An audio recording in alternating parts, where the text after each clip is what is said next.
This is The Baseline, discussing the hot button topics of the NBA.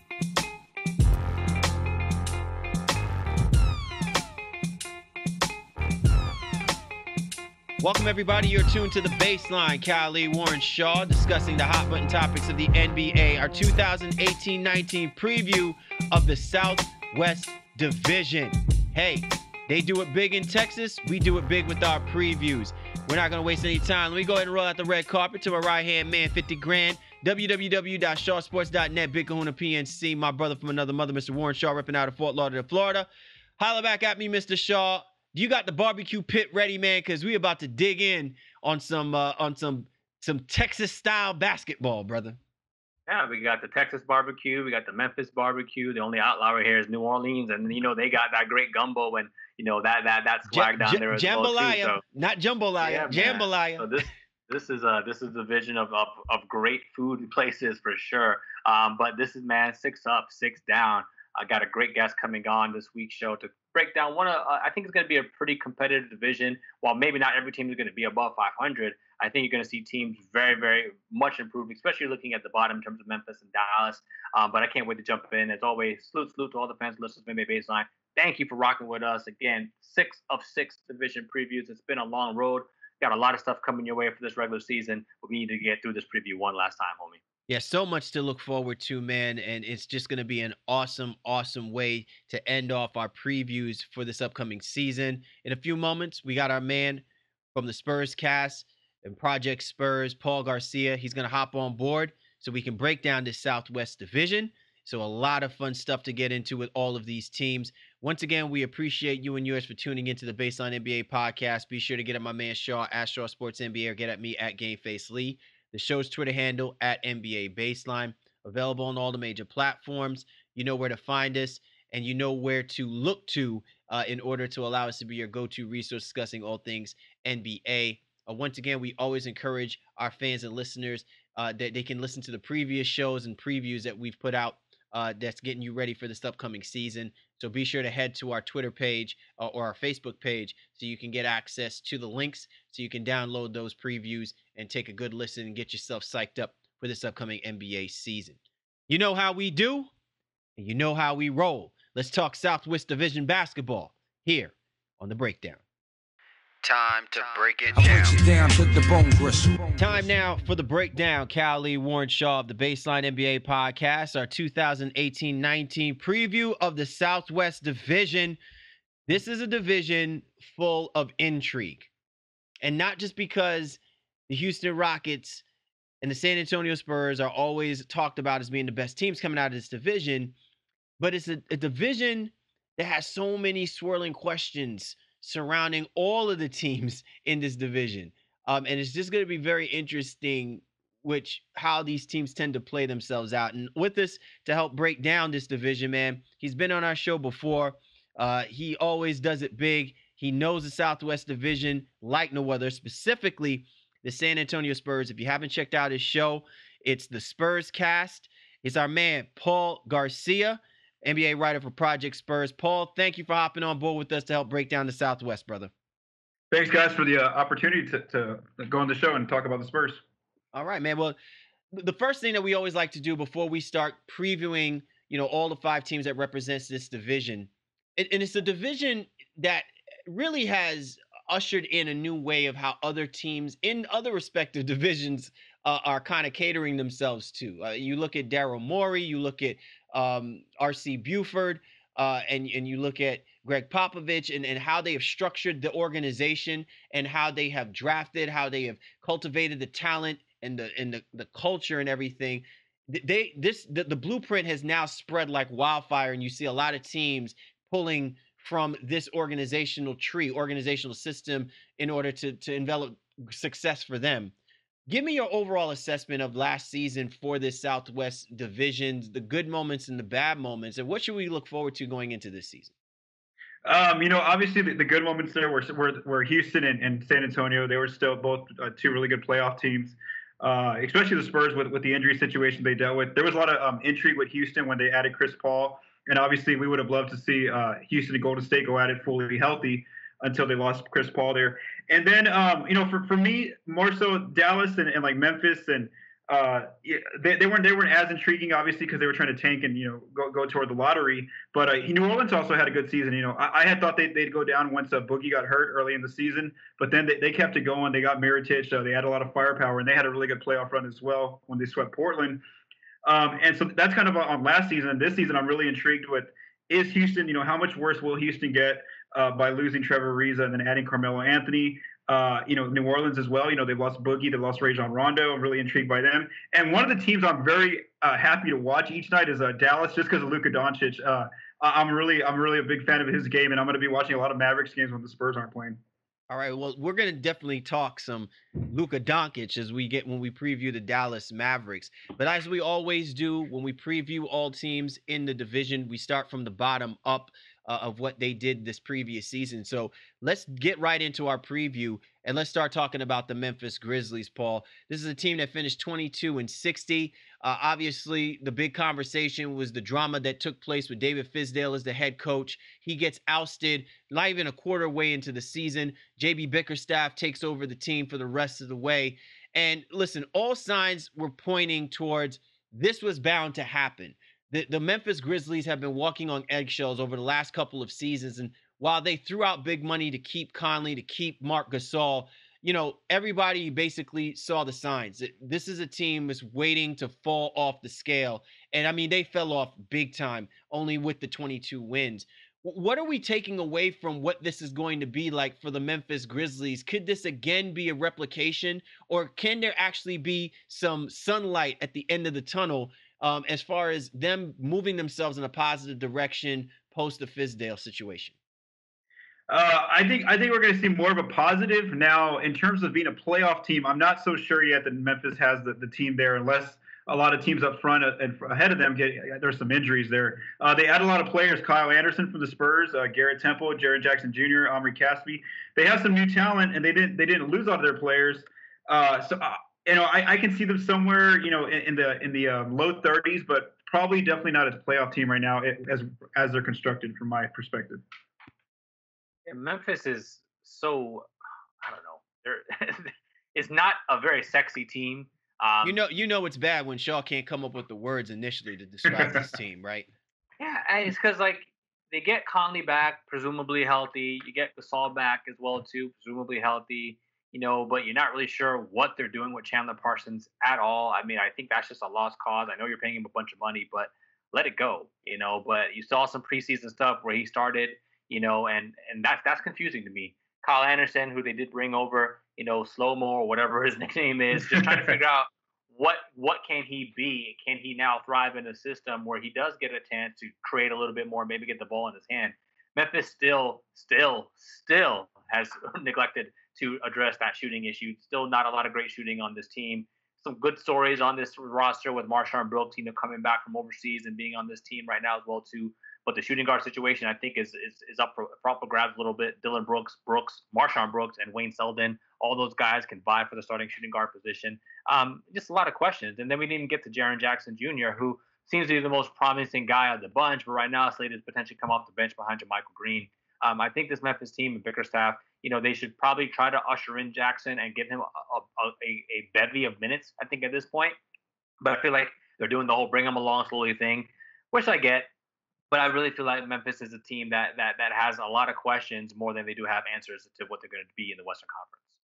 Yeah, I mean, the Memphis Grizzlies represents NBA's conundrum of mediocrity, right? Like, this is what happens when, this team has not amassed the success that I think people were hoping for when they were a Western Conference Finals participant, when they had went to multiple semifinal matchups, the heyday of their competitive rivalry with the San Antonio Spurs. You would have hoped that at one point, David knocks off Goliath.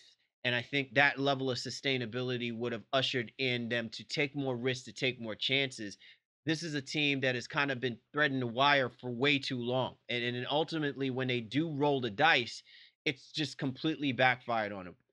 One of the things that really just stands out to me more than anything is that this is a basketball team that just cannot distribute the basketball without having Conley on the floor. And by all accounts, Mike Conley is a great point guard, but he is not a ball distributor, right? Like, the guy can get you baskets, and I think that should always be the primary goal if he's going to be, one of your top scorers on a team.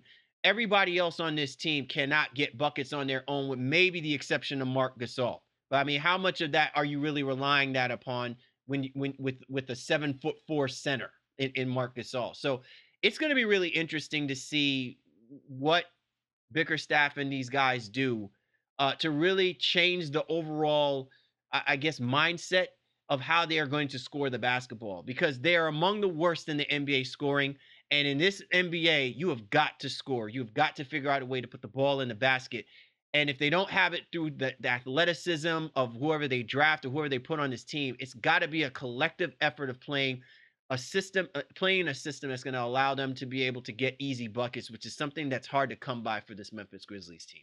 Yeah, they're in the lower third of pretty much every single major category, and 25th and 30th in a lot of them as well too. And that's problematic, to say the very, very least. But Paul, I want to ask you, where do you see this team taking the most improvement in general? I mean, we know defenses has been traditionally their calling card. Jaren Jackson now coming back to this. Do you have any faith in Chandler Parsons being able to play even 5 minutes a night to do anything for them offensively? What can the Memphis fans hang their hat on and say, okay, the Grizzlies are going to be better because of what? I think their offense might see a little bit more of an improvement. They got some pretty good, like you mentioned, that they can. They're going to have some issues with scoring the ball, especially with Conley being their main distributor. But Kyle Anderson, I didn't watch him play here in San Antonio the last 3 or 4 years, and he's a really good, post-up player, guy who can kind of orchestrate the offense. Won't break anyone down off the dribble. And then you got Garrett Temple, another ball handler. I think one thing you got to that's where I watch as the offense. I think they're going to see a little bit of improvement if they stay healthy.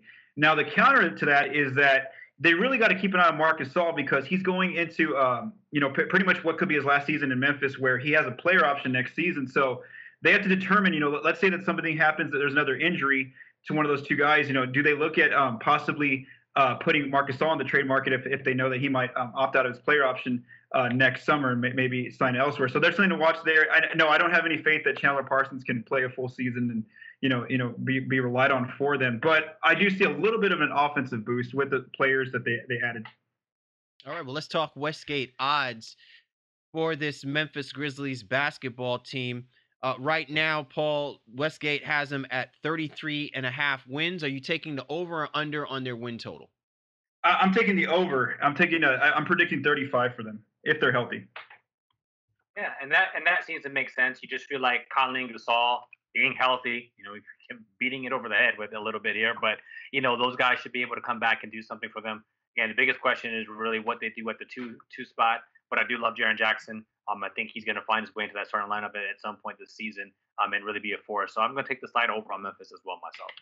All right, you're tuned to The Baseline. Cal Lee, Warren Shaw, discussing the hot button topics of the NBA, our 2018-19 preview of the Southwest Division with our special guest, Paul Garcia. Be sure to catch him on Twitter at Paul Garcia NBA. Let's go ahead and talk about the team that finished 4th in the Southwest, and that would be the Dallas Mavericks. They finished with a 24-58 record, only 2 better than the Memphis Grizzlies. And look, by all accounts, this was a basketball team that was riddled with injuries, but they certainly are looking to make up for this basketball team's ineptitude last season.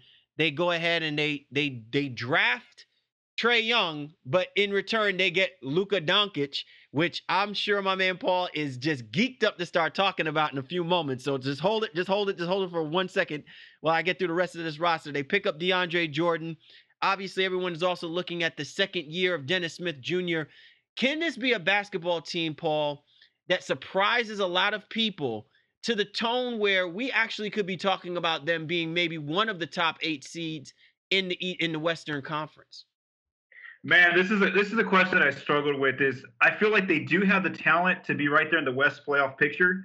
They added DeAndre Jordan, like you mentioned, Doncic, and then all the players like Wesley Matthews will finally be healthy. Harrison Barnes is just getting better each year. And then, like you mentioned, Dennis Smith Jr. But when you just look at the current 8 or 9 teams ahead of them out West, I still feel that unless there's some sort of major injuries to one of those teams, that I still feel like Dallas will still be on the outside. But they should have a much better year than last year. And like, like I was mentioning, Luka, I mean, he's already performing. I know it's only preseason, but he's already showing that skill set that got him drafted in the top 5. And, I was intrigued with him playing over in the EuroLeague last year. And I really wanted the Spurs to try to work out a Kawhi Leonard trade for him when they were going to have to trade Kawhi. But I definitely think Dallas will be better, but I'm still not convinced just yet that they'll make the playoffs, although it wouldn't surprise me if they did. Before you jump in real quick, I just want to ask you real quick, Paul. Does Luka, though, tip the scales where you're more on the side of positivity that the Dallas Mavericks can surprise people this season? Like, how much of a factor do you think he really could be for this basketball team? Is he part of that missing, that they haven't had over the last few seasons that he used to rely heavily upon with Dirk Nowitzki? Yeah, I think that he definitely tips the scale where, man, he's going to be able to play like real minutes. He's going to have a real role here. And right now he's showing in the preseason that he can, put forth a productive effort. And I also think just the addition of DeAndre Jordan, a guy who's been there, who's kept the Clippers afloat over the last few years, an all-star basically in his career. I feel like those two guys can really make Dallas a legitimate team.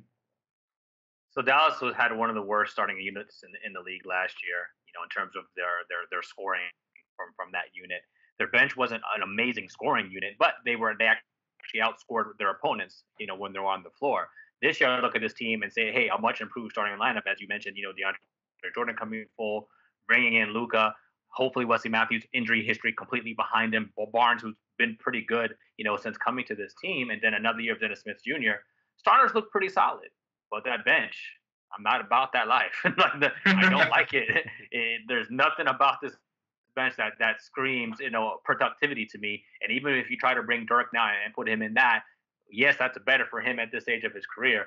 That seems to be a big problem for me. They're again, no disrespect, but Dorian Finney-Smith and Maxi Kleber, he's been productive in preseason, especially Kleber, but these are not household names or nothing that strikes fear into the hearts of other people.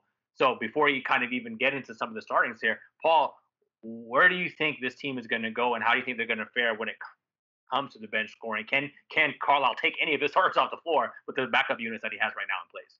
That's where I think that he needs to be really focus on splitting up Doncic and Harrison Barnes' minutes so that one of them's kind of on the floor at all times, where you're kind of staggering their minutes, so that maybe Barnes could carry that second unit or Doncic get more playing time with them, after they start.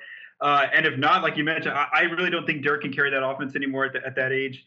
They still have J.J. Barea, Devin Harris, but these are not guys that I feel can create for themselves. Jalen Brunson's probably still too young. He's not ready yet. So I really feel it's going to come down to Carlisle's coaching, and in terms of having one of Luka or Harrison Barnes on the floor whenever the bench players are in.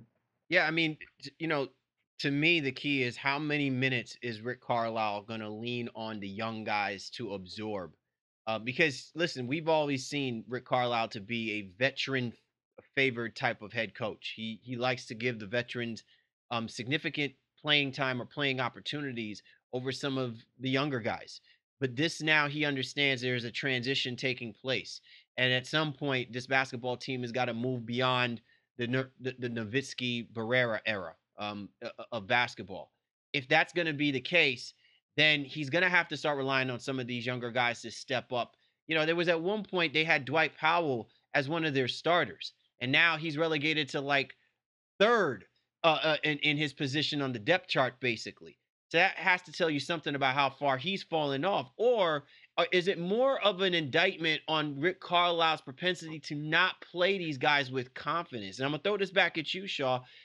Of those guys in the bench that has an opportunity to flourish and shine, they're not going to be any 6 man of the year guys coming out of this pack. But there has to be someone that's going to be able to contribute significantly if we're even talking about the Dallas Mavericks possibly being a successful basketball team this season and actually helping this team possibly make or be in the playoff conversation. Yeah, I think you're looking at the front court situation with that. Paul's suggestion, this is just the case when you have, a weak bench, is that you just have to stagger your starters smartly. So I agree. Doncic, Barnes, and Smith, some combination of two or at least one of those three always have to be on the floor. They all three can't be off the floor at the same time. So when you ask me, okay, who's the bench guy that you're looking most for production-wise, I'm looking at maybe Powell. I'm looking at maybe even Cleveland. I don't really know what to make of the guy. I feel like I've watched him play here and there, and I'm not trying to knock him, but it's like all of a sudden sometimes he's putting up stats, he's getting blocks and rebounds, but I don't really know who he is. It sounds crazy, but I think just from what I've been able to see, and especially looking at box scores more specifically, I think those are the two guys have probably the most amount of opportunity and the most skill set at this point, because Barea and Harris, those are steady veterans. They'll definitely get minutes, but I can't see looking at them in terms of production. Before we move on, though, I want to ask you one last question here, Paul, regarding the Mavericks. Dennis Smith Jr., what type of step are you looking for him to take this year? Is this a guy now who becomes this 17-point per game guy and 5-6 assists, things of that nature? Didn't have quite the rookie season I think many expected. What do you think the ceiling is going to be for him in year 2? This is he's interesting because of the addition of Doncic, a guy who's a primary ball handler. So they kind of both need the ball in their hands. Doncic can shoot the spot up 3. So I think that what I'm looking for him is how does he manage that point in year 2 of a point guard of, do I go out and score to try to get my points, or how much do I got to defer and be ready to do spot up shots or just keep the ball moving? So that's kind of what I'm looking for, is what type of Dennis Smith do we see, especially with another ball handler now on the floor. And even Harrison Barnes likes to have the ball in his hands a lot on possession. So that's kind of where I'm looking at is how do they, the usages work out between those 3 players, Barnes, Smith Jr. and Doncic. And I think that bench idea is one of the key ones, like you mentioned, putting one of those 3 guys with the bench unit. Real quick, Paul, I know we haven't really even talked about DeAndre Jordan and the fact that Dallas finally got it right, or maybe luck was on their side, him now jumping to come to the Dallas Mavericks. But can he actually be an offensive threat playing under Rick Carlisle and helping the Dallas Mavericks, or is he going to continue to be the guy that's marginalized and only looked at for his athleticism and defensive skills? I think being on the floor with Doncic is going to help him in terms of, kind of like what Chris Paul used to do, kind of get the best out of him. He's going to be a really good rim runner. He's going to be really good on defense. And on offense, I don't see him posting up or kind of creating for himself or others. But I think that he'll have an efficient season offensively with playmakers like Doncic and Dennis Smith Jr. All right, let's go ahead and talk Westgate Odds, Shaw. They have the Dallas Mavericks at 35 wins. Are you taking the over or under? I like that. So they didn't give me a half on this one, so I'm going to take the push. I'm going to go with right at 35. No, they chose not to put 5 on it for you, bro, just so you know. All right, so no half a game here. I think 35 is right where they should be. Again, 36, 37, whatever it is. I think you're going to see marked improvement from this roster overall. I am interested to see exactly what DeAndre Jordan does become for this team overall. Is he still like a 12 and 15, 16 rebound type of guy? I think that should be where it's at. But overall, I see a little bit of improvement for Dallas, and I think they'll be fun to watch a little bit. What about you, Paul? Where do you got them at, though? Okay, so I didn't take your answer, but because I already had it written down, I promise, because I had over under a few weeks ago. So I actually have pushed also for 35 exactly was my number. He's just. He's got an accountant crunching the numbers as we speak, as he's doing that. Paul's numbers guy, man. That's why we have him on the show, bro. So this is going to be a good look. Definitely. You're tuned to The Baseline. Callie Warren Shaw discussing the hot button topics of the NBA, our 2018-19 preview of the Southwest Division with our special guest, Paul Garcia of the Spurs Cast. Be sure to check out the podcast at the Spurs Cast is their Twitter handle. They discuss San Antonio Spurs basketball. And speaking of the San Antonio Spurs and San Antonio Spurs basketball, that's who we will now lend our friendly ear to as the 3rd team that finished in the Southwest Division. And look, it's kind of difficult for me to say that. I almost confused myself a moment, because when was the last time we ever said the San Antonio Spurs were 3rd in anything, especially in their own division? This is usually a team that winds up being 1st, maybe 2nd, as far as tops of their division. But they did finish 3rd in the division. And the interesting thing about this is everyone is going to look at the win total, 47 wins, 35 losses. Unheard of, because usually this is a 50-win season. But to say that they were able to do this primarily without their best player in Kawhi Leonard speaks volumes about Greg Popovich, the San Antonio Spurs organization, and what he gets out of these players. And for them to still find themselves in the NBA playoffs for this being the basketball team that is, and now losing Kawhi Leonard but gaining DeMar DeRozan, a lot of people are still looking at this Spurs team to do some damage. And Paul, we're going to lean to you on this one. How much damage can the San Antonio Spurs do now that they have switched up their star player? I had penciled them in before the DeJounte Murray injury about 5th or 6th in the West. But I told people I think that if they have a really good season, they can get up to 3rd or 4th. So I think that they can do some damage. Obviously, this is a totally new question here in San Antonio. Everyone's kind of the last 48 hours have been really crazy just because, all of us as writers, we basically been kind of scouting the Spurs from a team with DeJounte, and now that we just learned that he's going to be out for the whole year, it's almost like a team that's going to lose a huge part of their identity. He was huge for them on the glass and then also defensively. And so for us here in town, I mean, it's almost like we're kind of going into these last 2 preseason games and even the season now with a lot of uncertainty as to what type of route this team will take. So with that being said, what are your thoughts on the reasons why they're just not going to, as of right now, as we record, not interested in pursuing, a point guard outside of what they have on their current roster right now? For one, I think it's the talent that's out there. The free agent market's pretty much dried up. You're looking at a lot of veteran guys who aren't going to make a huge impact. Somebody like a Jameer Nelson and Mario Chalmers, maybe I forgot his name. But anyway, guys like that basically. Whereas Pop was already, before DeJounte got hurt, Pop was having trouble in the preseason trying to find minutes for DeJounte, Patty Mills, Derek White, and Bryn Forbes. He really likes all 4 of those players, but they all play the 1 and 2, and he couldn't quite find the right lineups because DeRozan also plays some 2 there. So he couldn't quite find the right lineups in these first 3 preseason games before DeJounte got hurt. So now that DeJounte is hurt, he's able to basically slot in Derek White as a starter, and then you have Patty Mills and Bryn Forbes getting those minutes off the bench. So it's really going to come down to, how much can Derek White handle? How much responsibility can you take on both ends of the floor? And if he does okay, then they'll be fine keeping him. But if he struggles, after a few weeks, I really think that they will look at adding a veteran point guard that's out there in the free agent market. A lot has been said about the San Antonio Spurs team. The fact that they basically played over their heads, minus not having their star player. Now, you plug in a guy like DeMar DeRozan, who literally has had his best statistical numbers of his career this past season with the Toronto Raptors, and you can make the argument that he's going to be playing with some fueled venom to really prove not just the Toronto Raptors, but really the NBA pundits that he has always been a for-real player. He's always an all-star caliber player. And it's such a different dynamic that now he's going to get to play next to a guy like a LaMarcus Aldridge.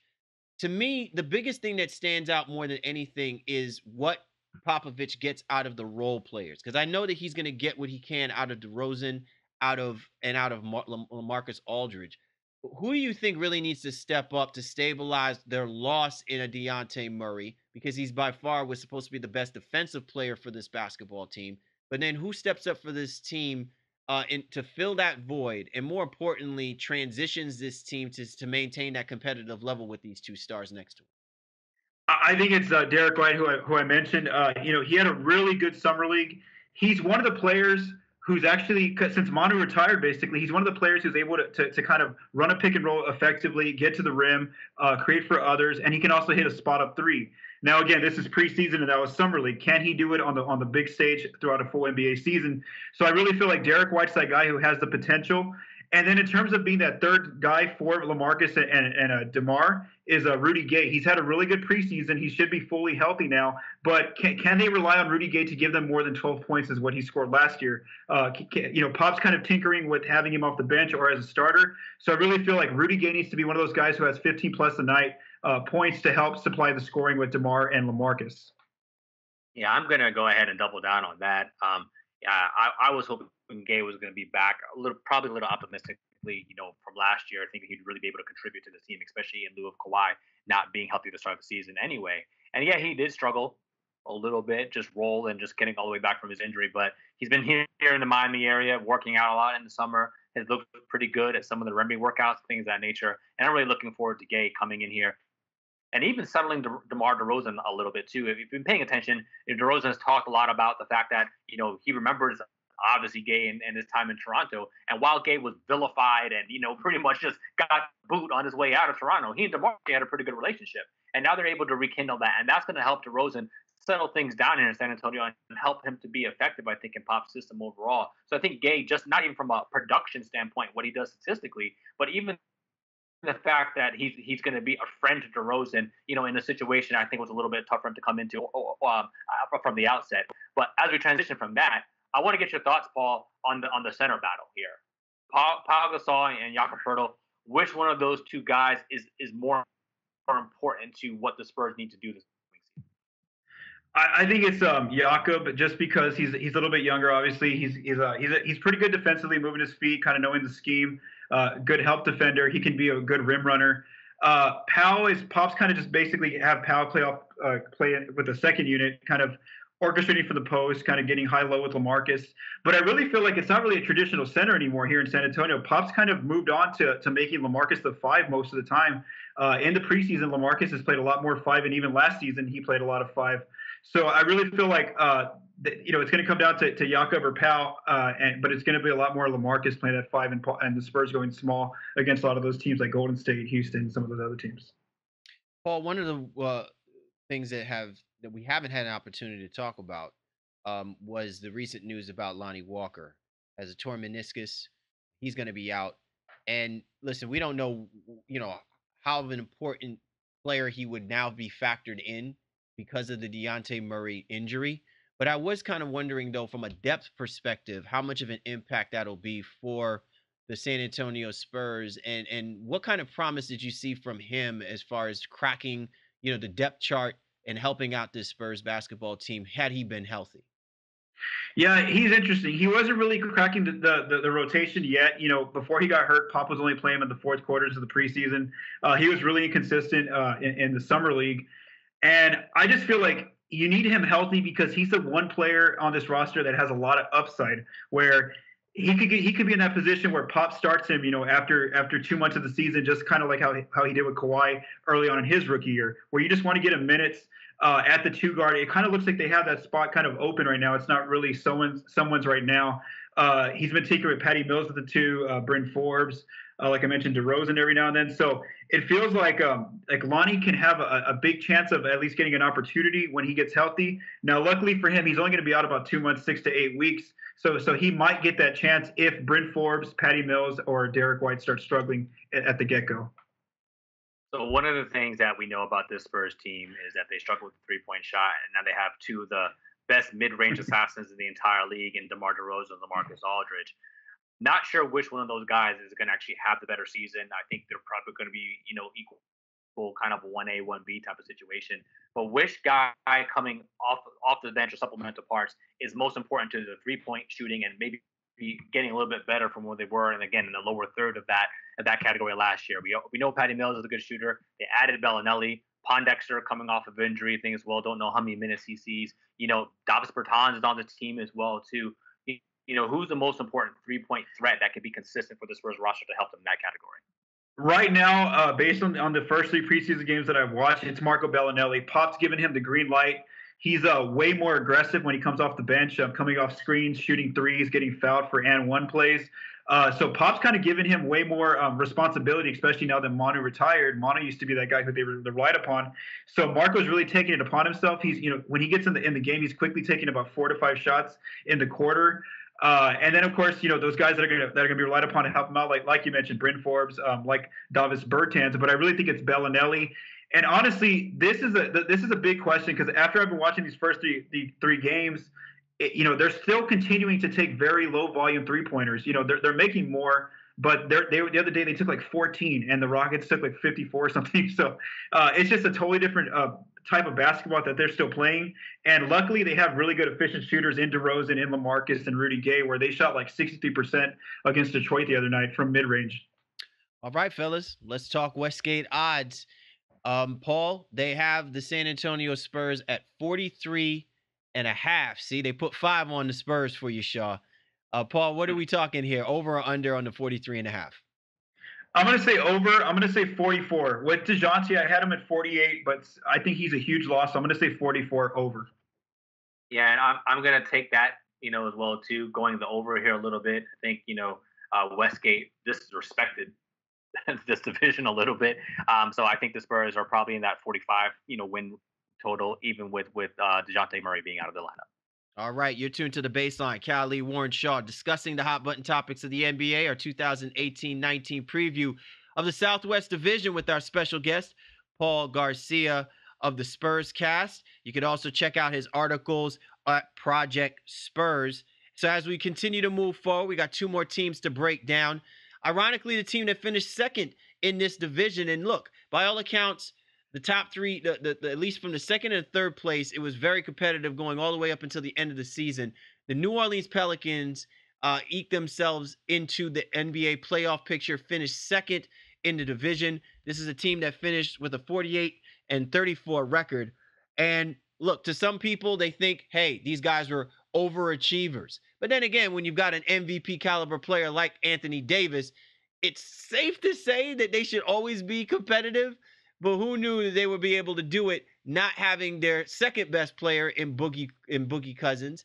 And now that we look at this basketball team, which has completely done an overhaul in some respects, not having Rajon Rondo and not having Boogie Cousins, people are going to wonder, was this a one-hit wonder in their attempts to be a legitimate above 500 playoff contending type basketball team? So I'm going to start with you on this one, Shaw. Given what has now been losses to this team's roster, can they still play 40-plus win type basketball under Alvin Gentry? Yeah, and Gentry likes to push the pace. So I think by that alone, this team is going to score a lot of points. The supplemental parts that they got to replace the big losses, again, they are.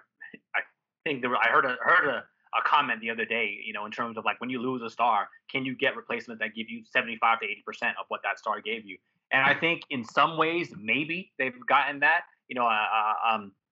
Randall is not DeMarcus Cousins by any stretch of the imagination, but can he fit alongside Anthony Davis and for what Gentry wants to do, similarly to kind of give them, roughly 70 to 80% of that production? And I think they can if you combine that with Mirotic as well, too. Elfrid Payton is not Rajon Rondo, but people compared him to Rondo coming into the league when he was drafted a couple of years ago. So while he doesn't have the same basketball IQ, and he is a little bit inconsistent, there are ways where I think he can be effective.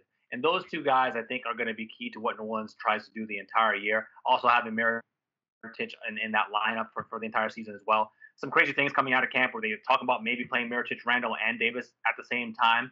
Not for long stretches, but I guess to give a different look. I'm not sure which one of those guys between Mirotic or Randall ends up starting, but I like them both. So I think New Orleans is poised to have a very, very good season, not see too much slippage and too much drop-off, as we talked about Anthony Davis being an MVP candidate. And obviously Drew Holiday there with his two-way ability, one of the best two-way players in the NBA. Paul, what are your thoughts overall on the New Orleans podcast?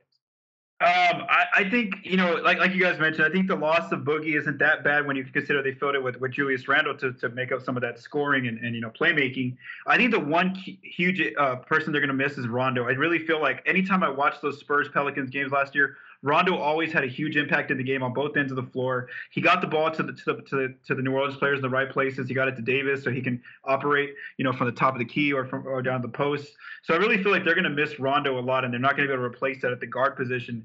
I do see them having a little bit, not as successful a season, maybe by one or two wins. They'll get a little bit worse. But, I still think that they'll be a really good competitive team out west, and I can still see them in the playoff picture. Yeah, I mean, this could be dictated more so by what the Spurs lose as to where the New Orleans Pelicans can make up in their gains. Because you look at this roster, look, you're always going to have an opportunity and a chance when you have a combination of Drew Holiday and Anthony Davis. I think as long as you have adequate parts around those guys, Gentry doesn't have to always rely on those two guys to get you everything, because we're always going to keep revisiting the fact that can Anthony Davis stay healthy for an 82-game season? And I think he has to figure out a way to protect Anthony Davis, especially since they weren't able to protect DeMarcus Cousins for the most part. But having guys like Julius Randle, Nikola Mirotic, I think that they may have actually struck minor gold, so to speak, in picking up a guy like Jahlil Okafor. We don't know what he'll pan out to be. We don't know what the outcome is. But this, again, could actually be a plus for them, because if Okafor can at least give you a fraction of what his potential might have been as a high draft pick, that's a big that can certainly get you buckets, can certainly relieve minutes for Anthony Davis, and that's just something that they need. They need depth. For an all-star caliber player, MVP caliber player like Anthony Davis. So that being said, that bench to me is still going to be the big question mark. Can they get productivity from their bench in a way that they're dependent upon what they get from their starters? And it'll be very interesting to see, especially from out of the 3 position, what kind of productivity do they get? And then also from the guard position, as Elfrey Payton being their man, their point guard, their Rajon Rondo, so to speak. After those guys, though, they don't have a whole lot working with them in those areas, and that could compromise them offensively and defensively. Yeah, I mean, I think that's the biggest question because they were like 26th or 27th in bench scoring last year. Just didn't have a whole lot. And that's where I think Gentry would really like to stagger the minutes of Randall and Mirotic, especially to start games. While the starting small forward situation isn't ideal, they're still going out there with Etuan Moore like it's the right thing to do.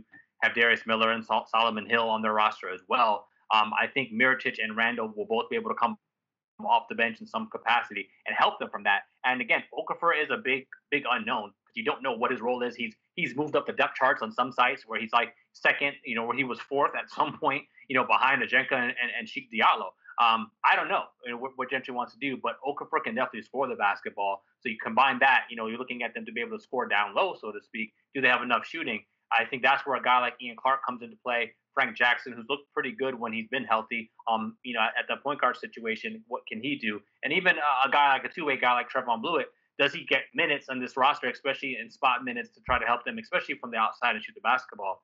But the bench is a huge concern for me overall. And I think Gentry's going to have to figure that out more than anything else because you can't have these guys playing 40 minutes a night.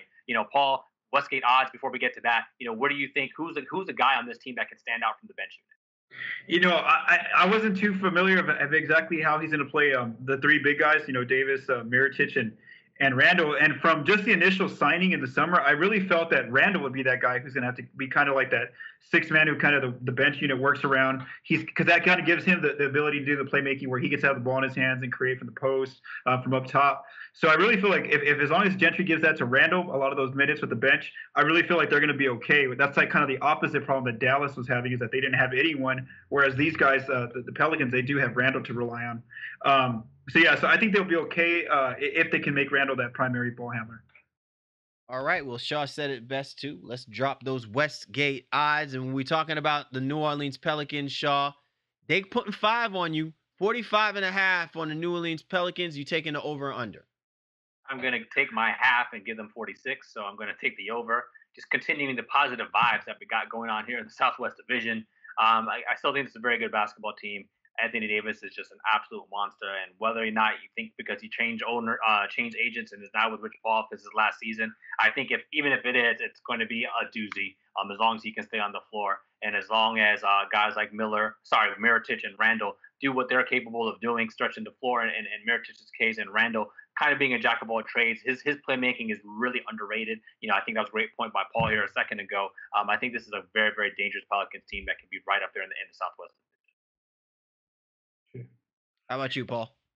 I got under at 45, though. Just right at 45. I really feel like they're going to miss Rondo's playmaking at the guard position and kind of just his way of orchestrating both ends of the floor, keeping everyone in check and in line and making sure everything runs smoothly. So I'm going to take the under at 45. Man, you're a man of my convictions, man. I appreciate that, man. Not enough love for Rajon Rondo. They're going to learn. They're gonna people thought that playoff Rondo was a fluke. It was a fad. They're gonna understand. They're gonna learn, man. They're gonna learn. But I mean, the thing. Oh, all right. Well, let me chime in. I think we all have a lot of respect for Rondo, but it's exactly what you said. It's playoff Rondo. Rajon was not giving them quality minutes in the regular season, and definitely not until DeMarcus Cousins went down. So for me, that's why I feel like the overall aspect, the total product of New Orleans, yes, that they'll miss him. But in the regular season, he wasn't quite that dude. He wasn't playoff Rondo in the regular season, and that's why I feel like they'll be okay when it comes to the 82 games. All right, I'll give you that, Shaw. I'll give you that, but I'll also give you the fact that it's not like Rajon was playing with this basketball team for 2-3 years. I mean, he basically came in one season and literally saved Alvin Gentry's job. I mean, can we at least agree partially to that, or if you can at least agree wholeheartedly on that if anything were to come of the fact that you had the kind of roster that they had last year and they did not at least sniff being in the playoff picture, that Alvin Gentry would have been basically getting his walking papers. No doubt. We said point blank. I mean, his job was saved last year, and a lot of that goes to Anthony Davis, who was not necessarily in the MVP conversation because Cousins was doing so much, and then all of a sudden he went down and Davis went bonkers like the great, amazing player that he is, and he was able to do all that madness. And Drew Holiday also stepped up massively in lieu of Cousins going down. So they collectively saved Gentry's job and it gave him an extension in some degree as well too. So I think this Orleans team is still pretty good, but they will miss Rondo for sure.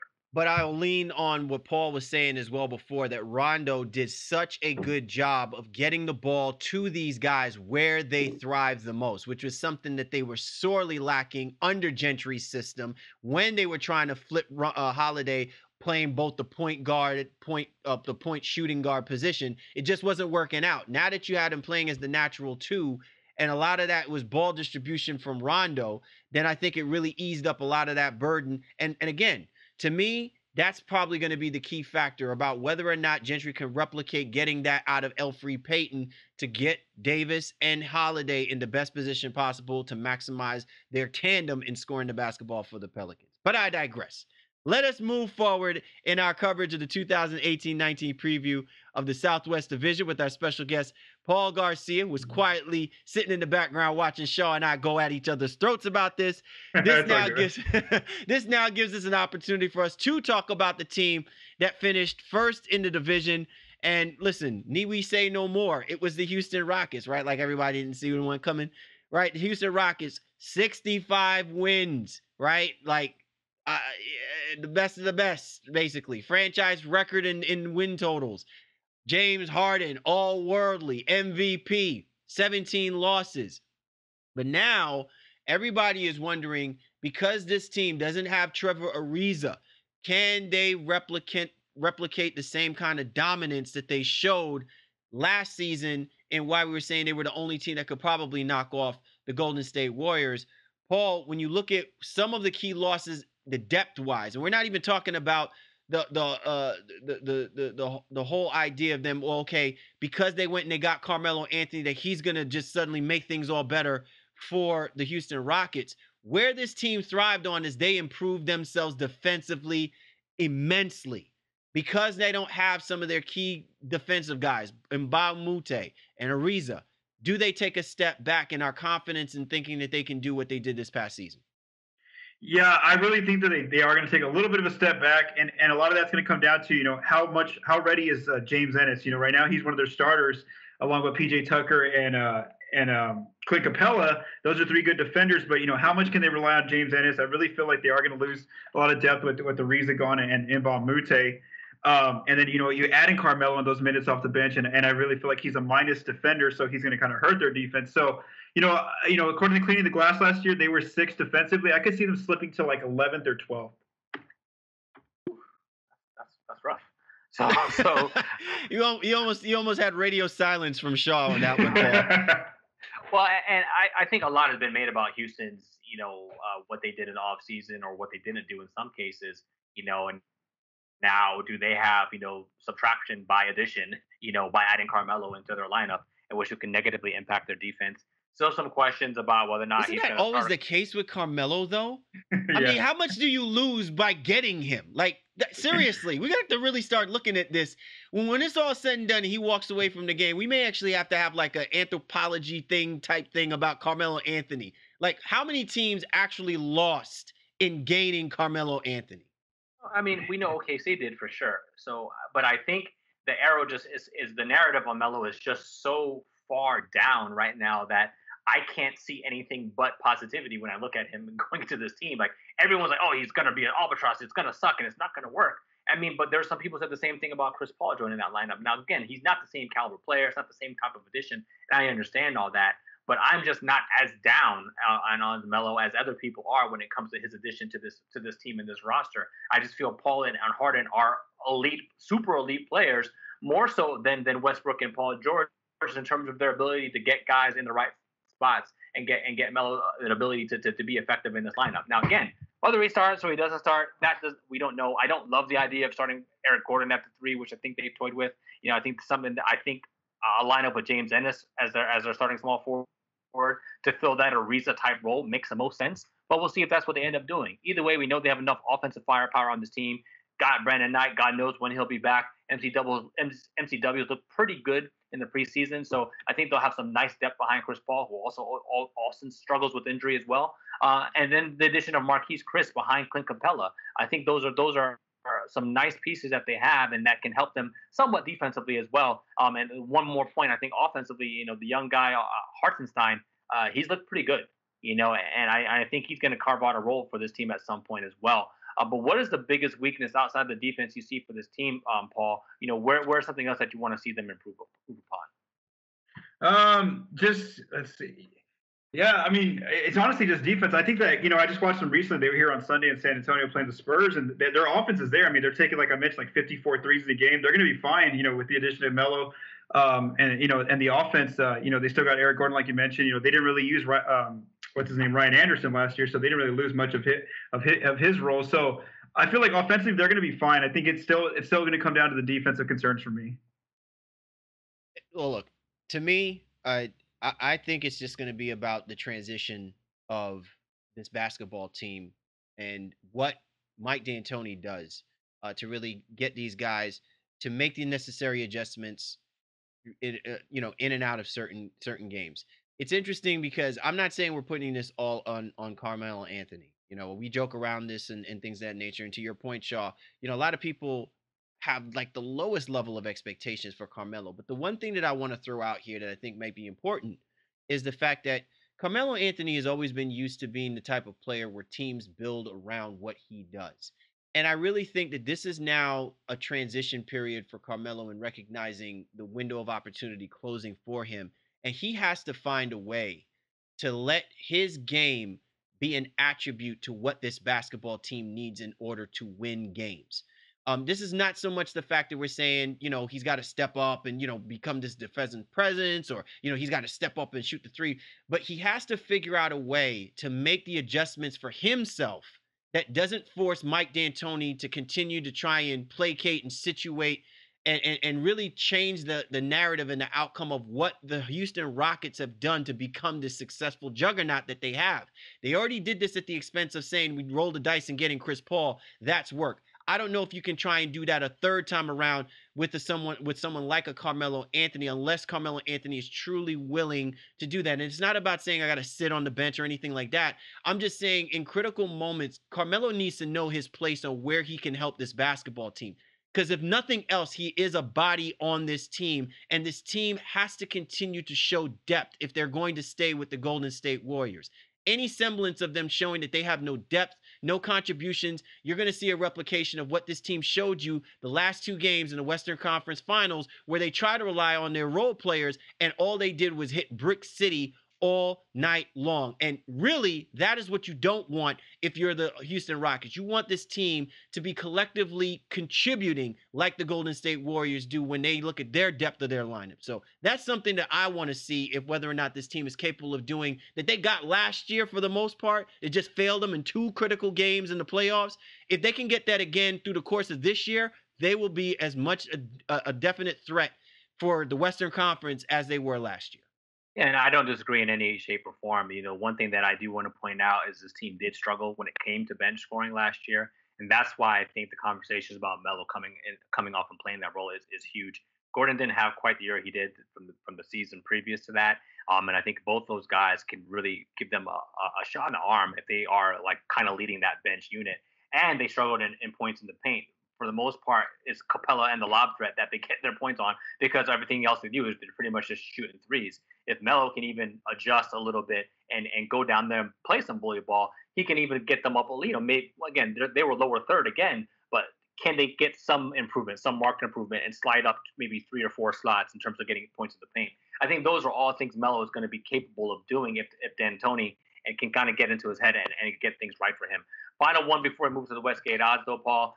What do you think Mark Chris is going to be able to do in this system? Is it going to be a shot in the arm for him, getting out of the doldrums of that abyss that was Phoenix, and now getting on a team that is, potentially a title contender? Does he come here into this team now and really contribute, or does he kind of get lost in the sauce? He's in a tricky situation because this is almost like a really important time for his career. He has the Rockets have a team option on his contract next season, so he can have that excuse of, oh, you were in a bad team, a lottery team the last few years in Phoenix, but now you're going to be on a real team. You may get a real role off the bench. And how effective are you? If you're not that effective, then teams are going to see whether he's in a good or bad situation. How vital of a player can he be in the NBA? And so that could be huge for him for his future. So I think that I'm really intrigued to see him. I didn't get to see him when he played the other day in San Antonio. He did. They sat him for some reason. So I'm really intrigued to see how he does off the bench. I know in Phoenix he used to like to take those long twos, and I know the Rockets don't like the 2-pointer. So I wonder how much does he stretch out to the 3? How well does he do rim running, kind of like what Capella does for that offense? So I'm interested to see how he looks on a good team. All right. Well, let's go ahead and talk Westgate Odds. Paul, they have the Houston Rockets at 56.5. Are you taking the over and under on their total wins? I am going over with 58. I don't think they'll be as good as last year at 65, but they'll still be better. They'll be over at 58. Yeah, and I'm going to, again, take that. Keep the vibes going, as I said, right in that same mark, 58, 59 wins. Still a very, very potent offensive basketball team, and they're going to just run the hell out of the basketball, shoot threes, and just murder teams, pretty early with that offense. And I think, I'm hoping Marquise Crest kind of grows into a role. PG Tucker is still there. I think he can help them on the defensive side as well as James Ennis. So I'm going to take the slide over on Houston as well. All right. Well, there you have it. We have ran through all of the teams. So you know what that means. It's time for us to go ahead and put the order for how this Southwest Division is going to play itself out. Paul, you are the guest. So we're going to ride with you first, my brother. Go ahead and start from the bottom to the top. How do you see the Southwest Division playing out? Okay, I have a Memphis last, then the Mavericks, then the Grizzlies. Mavericks and Grizzlies are tied. I said at 35. Okay, and then the Pelicans, Spurs, and Rockets. All right, and then I have a slightly different order. I think I'm going to have Memphis last, Dallas fourth, but same thing. They might be exactly tied, so I think it just will come down to a tiebreaker between their head-to-head matchup potentially. I am going to put the Spurs third. The Murray injury really kind of bothers me in terms of how high they were going to go. I had them as potentially a 3 seed, as Paul said a little bit earlier, but not too sure, and I just don't know enough about White to know what to think of that team. So I have them third there, which puts the Pelicans number 2, and obviously the Houston Rockets as the number 1 seed. As the number 1 team in this division. All right, for me, I have the Memphis Grizzlies finishing last. I have the Dallas Mavericks finishing fourth. I do have the San Antonio Spurs finishing third. I think that while Dejounte Murray is not all-world talent, his contributions on this basketball team from a defensive perspective, I think, is significant. And now I think the onus is going to be on DeRozan and LaMarcus Aldridge. Unless you were to tell me that DeMarcus Aldridge is going to have like an MVP-like kind of year next to DeRozan, it's hard-pressed for me to say that, the upside isn't that the Pelicans, I think, have found their groove. And I think they've added enough bodies of talent that they should at least be a game or two better than the San Antonio Spurs. Albeit, though, I see how these two guys might actually find themselves playing somewhere as one of the lower seeds in the playoff picture. And then I have the Houston Rockets rounding out first place. I don't think it's going to be a contest again for those guys this year. Maybe a few wins less, but they'll still wind up dominating this division. All right, man. Well, this has been an awesome preview. Paul, man, we so appreciate you hopping on board with us for a little bit and giving us the goods. I wish you would had an hour in itself just to be able to dive into Luka Doncic. I know you were so waiting to be able to do that, but we appreciate you going through the other teams as well too, brother. Thank you, guys. Thank you for the opportunity. All right, man. Paul Garcia, please check out his show, The Spurs Cast, available on Twitter at The Spurs Cast. You could also catch him on Twitter at Paul Garcia NBA. For The Baseline, Cali, Warren Shaw, we appreciate you guys. We thank you for tuning in with us for our 2018-19 preview of the Southwest Division, and we'll catch up with you next.